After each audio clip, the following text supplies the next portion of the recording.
Over 100 million years, they've been navigating the oceans. And today we're going to look at something that maybe we don't think about a lot when we think about the threats that they face. Right. And it's these little creatures called barnacles. Yeah, barnacles. Now, they may seem small and insignificant, right? Just these little crustaceans clinging to rocks. But they can actually pose a pretty big threat to sea turtles. Yeah, so today we're going to do a deep dive on barnacles and sea turtles. Absolutely. We'll uncover how these seemingly harmless creatures can turn into a real menace for sea turtles. And we'll also explore the incredible work being done at sea turtle hospitals around the world to combat this issue. So to kind of set the stage, Yeah. what exactly are barnacles? I mean, I know we've all seen them. You go to the beach, they're on the rocks, they're on like piers, pilings, whatever. But I mean, what are they in like a biological sense? So, biologically speaking, barnacles are actually crustaceans. So, they're related to crabs and lobsters and shrimp. Yeah. But unlike their more mobile relatives, barnacles are what we call sessile, which means they attach themselves permanently to a surface. So they're stuck there. They're stuck there, yeah. And they have these incredibly strong cement glands that produce this like super glue that allows them to adhere to pretty much anything. Rocks, boats, even sea turtles, unfortunately. Yeah, and that's where the problem comes in, right? I mean, it's one thing if a barnacle is stuck on a rock, but when they start attaching to a sea turtle, that's when things can get a little dicey. Exactly. It's not just like one or two barnacles that pose a threat.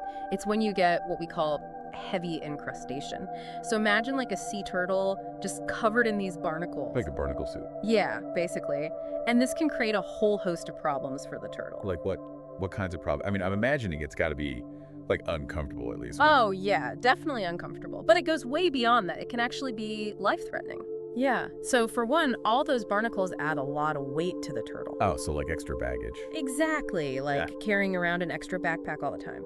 And this added weight makes it much harder for them to swim. They have to expend way more energy just to move through the water. That's got to be exhausting. Extremely exhausting. Especially when you consider that sea turtles need to swim long distances to find food to migrate to nesting sites. Yeah, it's like they're running a marathon with like weights strapped to their ankles. It's a great analogy. And on top of the added weight, the barnacles also create drag. Drag. Yeah. So their shells aren't exactly smooth. They're kind of rough and bumpy. And this creates friction as the turtle swims through the water. So it's like they're trying to swim through mud almost. Yeah, pretty much. Yeah. So you've got the extra weight, the drag, and then you also have to consider that the barnacles can interfere with the turtle's ability to feed. Oh, right, because if they're around the turtle's mouth. Yeah, exactly. They can make it difficult for the turtle to open its mouth properly to catch prey. And in some really severe cases, barnacles can even grow around the turtle's eyes and nostrils. Oh, no. Yeah, it's not a pretty picture. Yeah. They can impair their vision, making it harder for them to find food and avoid predators. And if they're blocking the nostrils, it can obviously make it really hard to breathe. So basically these barnacles, they start out as this like minor annoyance, but they can escalate into this huge problem that affects pretty much every aspect of the turtle's life. Absolutely. And studies have actually shown that sea turtles with heavy barnacle incrustation have a much higher mortality rate than turtles without. Really? Yeah, almost 50% higher. Wow. That's a scary statistic. It is. It That- really underscores the seriousness of this issue. So what happens when a sea turtle that's like, totally covered in barnacles like we've been talking about? What happens when they're found? Well, that's where sea turtle hospitals come in. Right, so they're like the emergency room for sea turtles. Exactly. There are these incredible facilities that are dedicated to rescuing and rehabilitating injured and sick sea turtles, and that includes turtles that are suffering from heavy barnacle incrustation. So when a turtle comes in, like, what's the first thing they do? I mean, do they just start like scraping off barnacles? It's not quite that simple. The first step is always a thorough medical examination. Oh, okay, so a checkup. Yeah, basically. They need to assess the overall health of the turtle, not just the barnacles. They're looking for any other injuries or illnesses that might be going on. Because remember, the barnacles themselves might actually be a symptom of a larger problem. Oh, that's interesting. Yeah, like if a turtle is weak or sick, it might not be able to groom itself properly, which can lead to a buildup of barnacles. So like the barnacles are like a red flag. Exactly. They're a sign that something might be wrong. So once they've done the exam and they figured out what's going on, then they start removing the barnacles, right? Exactly. And this is a really delicate process. It's not as simple as just chipping them off. I was going to say, can't they just like take a chisel or something? No. The barnacles are attached really firmly, and if you try to remove them improperly, you can actually damage the turtle's shell or skin. Oh, wow. Yeah, so they have to be really careful. They use special tools and techniques to gently remove the barnacles without causing any harm to the turtle. So it's like a very specialized skill. It is. And it can be a really time-consuming process, too. Depending on how many barnacles there are, it can take hours to remove them all. Wow. And then after the barnacles are gone, is that it? Is the turtle good to go? Not necessarily. Often the barnacles are just the tip of the iceberg. Right, because we were talking earlier about how the barnacles can be a sign of other health problems. Exactly. So once the barnacles are removed, the turtle might need further treatment.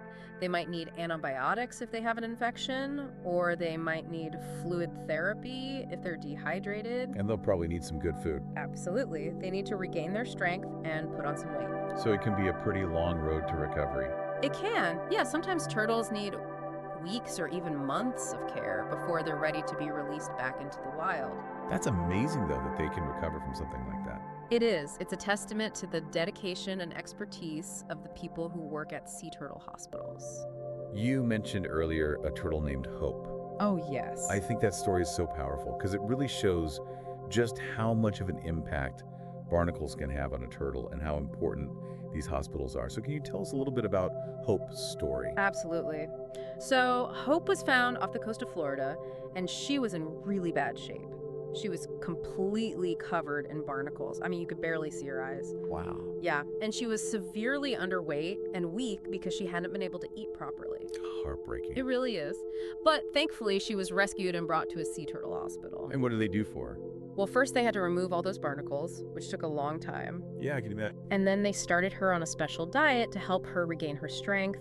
And they also gave her antibiotics to treat any infections she might have had.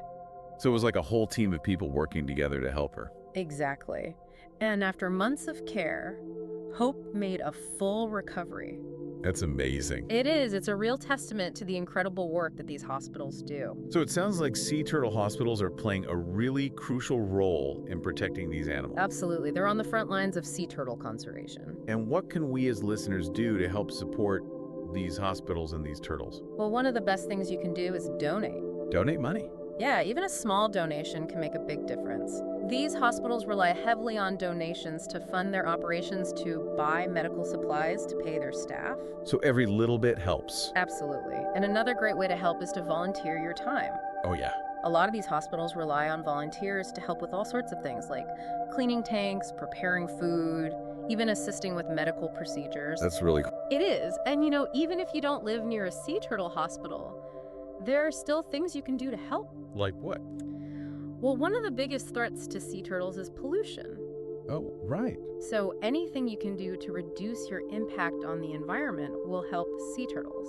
So like using less plastic recycling properly, things like that. Exactly. And you can also support organizations that are working to protect sea turtles and their habitats. That's a great point. And, even just spreading awareness about the threats that sea turtles face is helpful. Yeah, tell your friends, tell your family. Exactly. The more people who know about these issues, the more likely we are to find solutions. That's so true. Well, this has been a really eye-opening deep dive.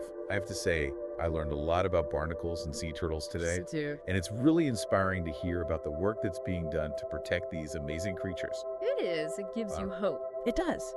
So for all of you listening out there, remember, even small actions can make a big difference. So let's all do our part to help protect sea turtles and keep them swimming in our oceans for another 100 million years.